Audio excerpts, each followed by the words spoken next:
चलिए भाई, आ जाइए सारे के सारे बच्चे। बेटा वेलकम टू एन अकेडमी। मेरा नाम है आकाश और मैं आज आपको क्लास 11th में यदि आपने एंट्री मार ली है तो तीन चार चीजें बताऊंगा। एंड प्लीज बड़े ध्यान से, ज्यादा मैं आपका टाइम नहीं लूंगा, पर जितनी चीजें मैं आपके साथ डिस्कस करूंगा वो लिटरली आपके लिए ज्यादा इंपॉर्टेंट रहेगी।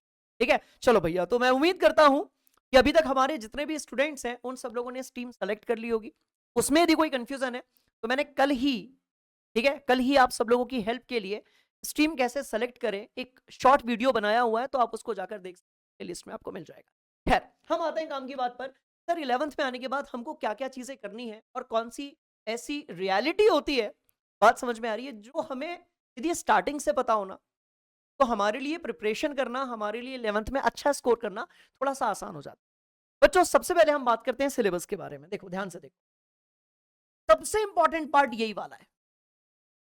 सबसे इंपॉर्टेंट बात यही वाला है जो कि बहुत सारे 11th में आने वाले बच्चों को सेशन स्टार्ट करने के 3-4 महीने बाद समझ में आता है कि भैया हमको पढ़ना क्या होता है। देखो बेटा, 9th-10th का जो सिलेबस है ना, और जो 11th का सिलेबस है, यदि 10th और 11th के हम सिलेबस के डिफरेंस में बात करें तो वो 19-20 का डिफरेंस नहीं है, वो 19 और 20,000 का डिफरेंस।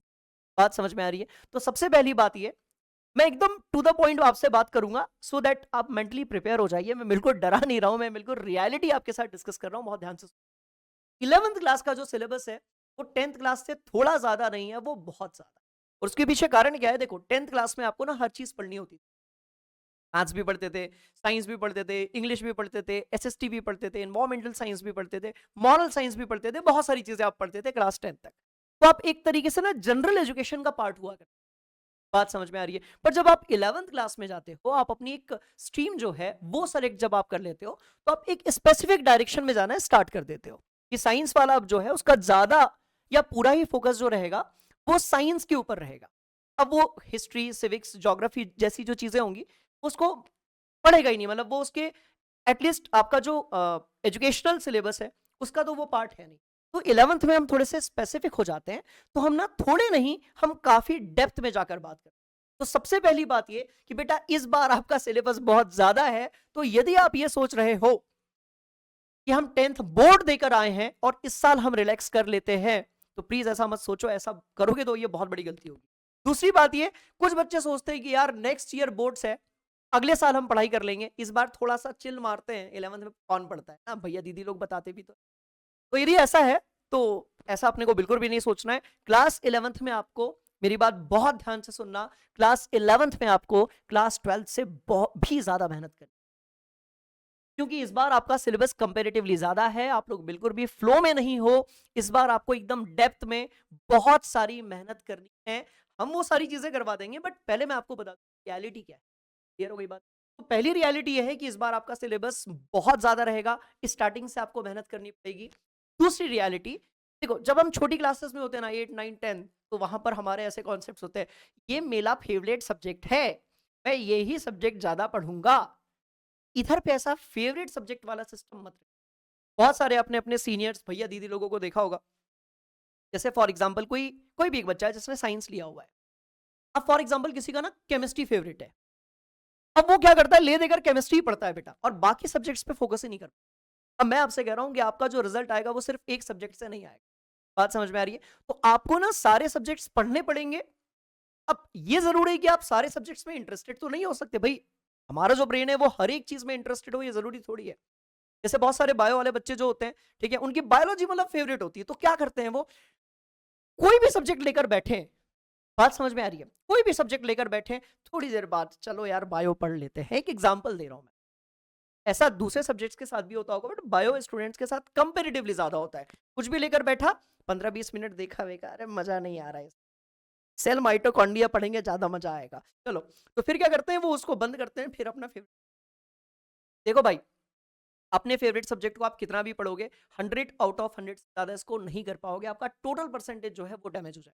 दूसरी बात ये कि 11th और 12th का जो सिलेबस है उसका सीधा कनेक्शन होता है आपके एंट्रेंस एग्जाम, या फिर आप ये कह लीजिए आपके करियर के साथ, आपके फ्यूचर के साथ। तो यहां पर यदि आपने फेवरेट सब्जेक्ट वाला कोई कॉन्सेप्ट लगाया, तो सॉरी टू से दैट बेटा, बट आपके एंट्रेंस एग्जाम में आपका नुकसान हो सकता है, जो कि हम होने नहीं देंगे। इसलिए ध्यान से सुनो, यहां पर फेवरेट सब्जेक्ट वाला कोई कॉन्सेप्ट, अब आप बोलोगे सर जिस सब्जेक्ट में पढ़ने में ही मजा नहीं आ रहा है उसका क्या करें, अभी अपने को बहुत ज्यादा मजा थोड़ी लेना है।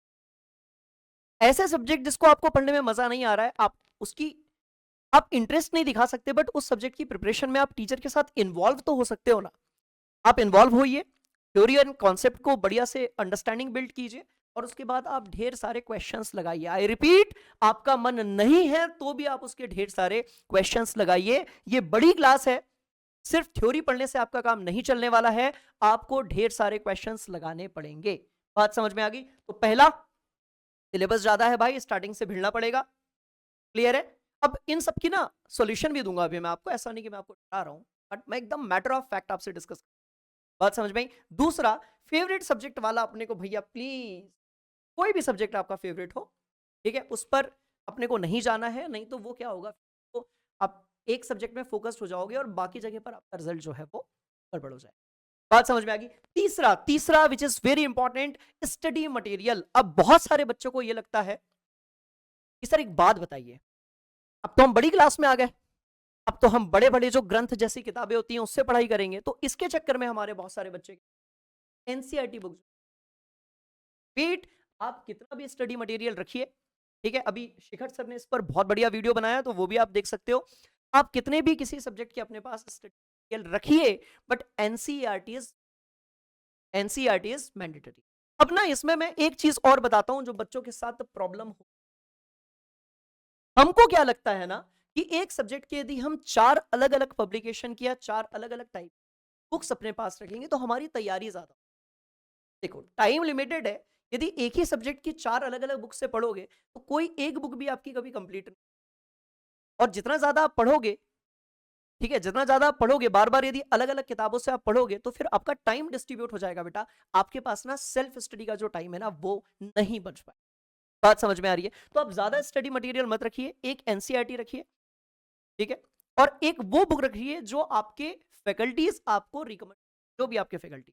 बात समझ में आ रही है? सब्जेक्ट वाइज वो उनके ऊपर है। समझ में आ गई बात? क्योंकि देखो सिलेबस इतना ज्यादा है, इन दोनों किताबों को ही खत्म करने में ट्रस्ट मी बेटा पूरा साल निकल जाता है। तो ढेर सारा स्टडी मटेरियल नहीं रखना है, ढेर सारी, भाई बंद कैसे हो गया ये? हेलो हेलो हेलो बच्चों, क्या मैं दिख रहा हूं? हेलो जी,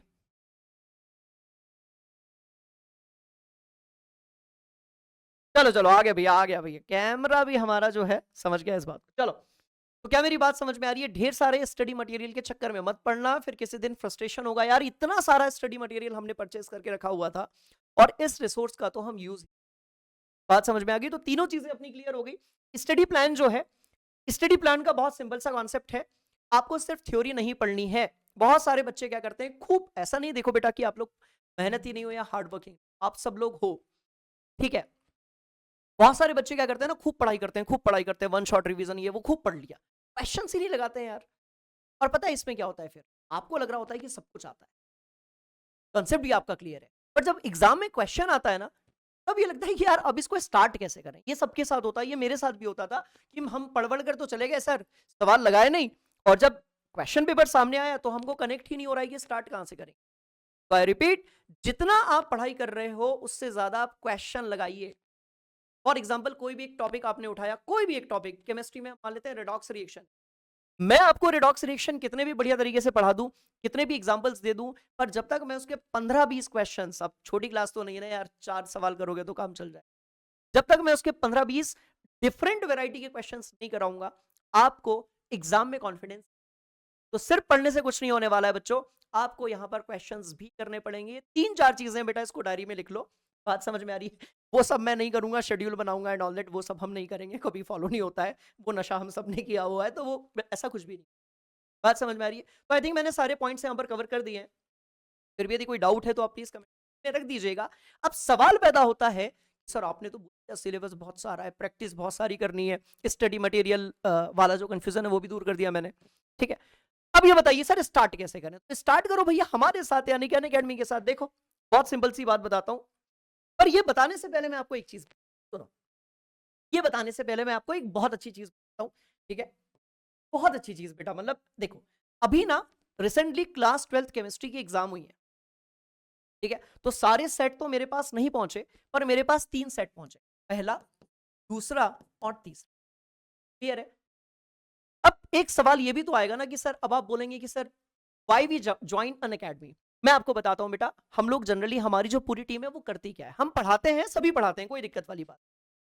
हम लिटरली, हमारी पूरी टीम आपके प्रैक्टिस बहुत ज्यादा, और ये मैं इस बेसिस पर बोल रहा हूं जो कि आप ध्यान से देखना। देखो अभी ना 27 जैन को 12th का पेपर, मैं 11th के बारे में इसलिए बात नहीं कर रहा हूं बिकॉज सारे बच्चों का जो बोर्ड है वो, मतलब बोर्ड तो है नहीं, सारे बच्चों का जो स्कूल है, स्टेट बोर्ड है, वो डिफरेंट है, सबकी एग्जामिनेशन डेट डिफरेंट है, सबके क्वेश्चन पेपर का पैटर्न भी थोड़ा सा डिफरेंट है, बट मैं 12th की बात करूंगा। 12th का Feb Feb Feb 27 of Feb को ना 12th का सीबीएसई वाला पेपर, बात समझ में आई? तो साल भर हम लोगों ने, मैंने, शिखर सर ने, अब मैं केमिस्ट्री का बता सकता हूँ, मैथ्स का शिवानी मैम, निकिता मैम, ये सब बताएंगे, निकिता मैम बायो के लिए बताएंगे, ठीक है। तो बच्चों, हमने साल भर इतने ज्यादा क्वेश्चंस किए, मतलब बच्चे ना कई बार शिकायत करते थे कि सर आप इतने क्वेश्चंस की प्रैक्टिस क्यों करवाते हो, हम कॉन्सेप्ट बस पढ़ लेते हैं ना, काम चल जाएगा। मैंने कहा बेटा देखो, आपको 5 सब्जेक्ट पढ़ने होते हैं, आप सबके यदि कॉन्सेप्ट्स ही पढ़ोगे और क्वेश्चंस नहीं लगाओगे ना, तो एग्जाम में जाकर आपको ना कॉन्फिडेंस नहीं आ पाएगा जब क्वेश्चन पेपर आपके सामने आएगा। So what we did last time, हम लोगों ने एक एक चैप्टर से, मतलब आप अपने सीनियर से पूछ सकते हो बच्चों, एक एक चैप्टर से हमने कम से कम 300 से 400 क्वेश्चंस किए हैं, राइट, एक एक चैप्टर से।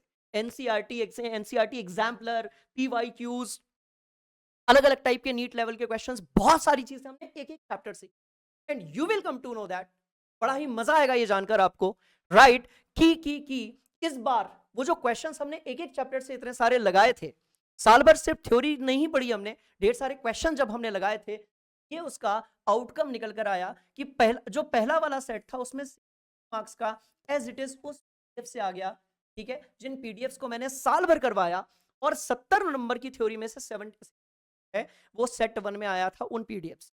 ये मैं केमिस्ट्री की बात कर रहा हूं, एंड सारे सब्जेक्ट्स में ऐसा हुआ है बेटा, ठीक है। सेकंड वाला जो सेट था उसमें तो 8 मार्क्स का आया आउट ऑफ 70, और हमारे क्लास 12th के बच्चों ने ये कैलकुलेट करके मुझे भेजा, ये ऐसा नहीं कि मैं बता रहा हूं आपको। 27 तारीख के पहले क्लास 12th के ग्रुप में जितने भी पीडीएफ्स हमने भेजे थे, राइट, वहां से बाद में बच्चों ने जब टैली किया अपने क्वेश्चन पेपर के साथ में, तो उन्होंने आया, और थर्ड वाला जो सेट था उसमें इतने मार्क्स का आया, ठीक है। तो मैं आपको ये नहीं बता रहा कि हमने जो पढ़ाया वो एग्जाम में आया, मैं आपको सिर्फ ये बता रहा हूं कि आप यदि क्वेश्चंस की प्रैक्टिस ज्यादा करोगे, आपके लिए फायदेमंद बहुत ज्यादा होगा। और हमारी टीम ना बच्चों, पढ़ाने के साथ साथ जो प्रैक्टिस है, राइट, उस पर बहुत ज्यादा बिलीव करती है, इसीलिए आपको अनअकैडमी है वो सेलेक्ट। अब कैसे करनी चाहिए वो भी मैं आपको बताता हूं, प्लीज मेरी बात बड़े ध्यान से सुनिएगा, कुछ मत करो, सबसे पहले या तो अनअकैडमी एप्लीकेशन पे चले जाओ, या फिर आप जो है गूगल पर जाकर सर्च करो अनअकैडमी क्लास 11, वो सारे बोर्ड्स जिनका जो एनसीईआरटी फॉलो होता है उसके है ये, ठीक है, ध्यान से देखिएगा। तो Unacademy class, CBSE class 11th पे जब आप जाओगे तो आपको बहुत सारी चीजें मिलेंगी बेटा, यहां पर मिलेगा आपको बैचेस, क्लिक कर देते हैं, हे भगवान, आ गया आ गया आ गया। चलो, तो बच्चों यहां पर आप ध्यान से देखिएगा, यहां पर आपको सारी बैचेस मिलेंगी, एंड ट्रस्ट मी, ये कोई प्रमोशन नहीं है, this is only information for all of you, क्योंकि हम चाहते हैं कि आपका 11th इतना स्ट्रांग हो जाए, राइट, कि किसी भी कॉम्पिटिटिव एग्जाम में आप बिल्कुल भी अटको नहीं, और 12th में उसका आपको फायदा मिले। तो बच्चों यहां पर आप ध्यान से देख सकते हो, इंग्लिश मीडियम के लिए, कॉमर्स के लिए, साइंस के लिए, यानी कि पीसीएमबीई, और ह्यूमैनिटीज के लिए सारी बैचेस जो हैं वो यहाँ पर अवेलेबल हैं, ठीक है। अब भैया मैं केमिस्ट्री पढ़ा, हाँ, सबका जो प्राइस है बेटा वो भी एक जैसा है, कैसे एक्सेस करना है वो भी बताता हूँ। अब हम थोड़ा केमिस्ट्री पढ़ाते हैं तो थोड़ा सा पीसीएमबी पे क्लिक कर देते हैं, थोड़ा सा बाइज्ड, ठीक है, ऐसे बोलेंगे बच्चे, है ना। तो ध्यान से आप देख सकते हो, ये हमारी टीम है बच्चों, ठीक है, ये हमारी टीम है, और यहां से आप ज्वाइन कर सकते हो। 18 ऑफ मार्च से हमारा बैच जो है वो स्टार्ट हो रहा है। दो ऑप्शंस आपके पास में है, एक आइकॉनिक है और दूसरा वाला आपके पास में प्लस है, ठीक है। सारे फीचर्स आपको यहां पर दिख रहे होंगे, उस पर अभी हम नहीं, हम जाते हैं किस पर, सर प्लस। अब यहां पर आपको जो भी फी दिख रही है, परेशान होने की जरूरत नहीं है बेटा, ठीक है। हमने आप सारे बच्चों के लिए 60% ऑफ कर रखा है, आपको सिर्फ क्या करना है, only you have to use the referral AR10, ठीक है, आपको आप लगाइए, एजुकेटर्स का लगाइए, शिवानी मैम का, निकिता मैम का, Shikhar sir, Shipra ma'am is there, Sunil sir is there. क्या और नहीं याद आ रहा है तो फिर आप एयरटेल लगा दो, ये मेरा कोड है।